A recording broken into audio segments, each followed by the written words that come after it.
Bonjour à tous et bienvenue dans ce nouvel épisode du Quesaco. Vous le savez, notre vocation, c'est de vous apprendre plein de choses en quelques minutes seulement. Et c'est le défi que relève brillamment chaque semaine le Père Clasen. Bonjour. Bonjour. Alors aujourd'hui, on va parler d'un mot que chacun d'entre vous connaît à coup sûr, c'est Annonciation. Mais si vous savez forcément à quel épisode il fait allusion, moi je vous propose d'en savoir plus sur son sens spirituel et théologique. Mais d'abord, notre micro-trottoir. Regardez. L'Annonciation, c'est quand le bon Dieu, la Sainte Vierge, il monte au paradis. Hein? C'est ça. Vous êtes sûr que c'est ça ? Je vous le jure sur la tête à Ségolène Royal, vous pouvez me croire. Hein? C'est quand Christ annonce à les disciples qu'il ascend à Heaven, à le ciel. Le Messie, c'est quelqu'un qui annonce à une population. Voilà. C'est quand l'ange Gabriel est descendu du ciel pour annoncer à Marie qu'elle était enceinte de l'enfant Jésus. Oui, quand il descend, il annonce à la Vierge Marie, elle avait un bébé. Oui, c'est ça. Ouais.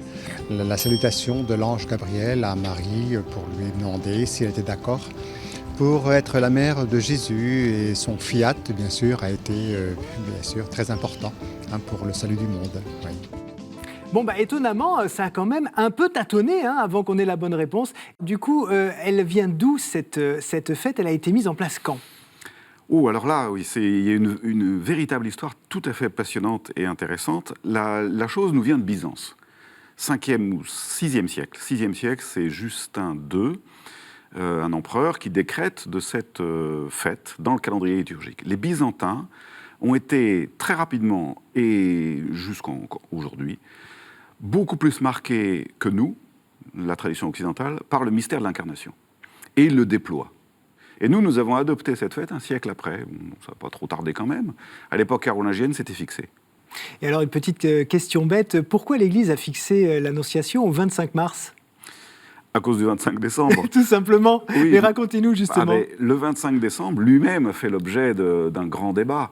Et à partir du moment où on a fixé le 25 décembre pour la nativité de Jésus, alors, très naturellement, on a pris le 25 mars pour l'Annonciation. C'est-à-dire 9 mois avant, tout simplement. Oui, c'est ça, bien sûr. On en parlait tout à l'heure, c'est donc l'ange Gabriel qui est descendu pour visiter Marie. C'est qui, l'ange Gabriel ? Et pourquoi c'est lui qui vient apporter cette nouvelle, quand même, qui va juste changer le monde, en fait ? Oui, c'est un ange, et c'est ça qui est important.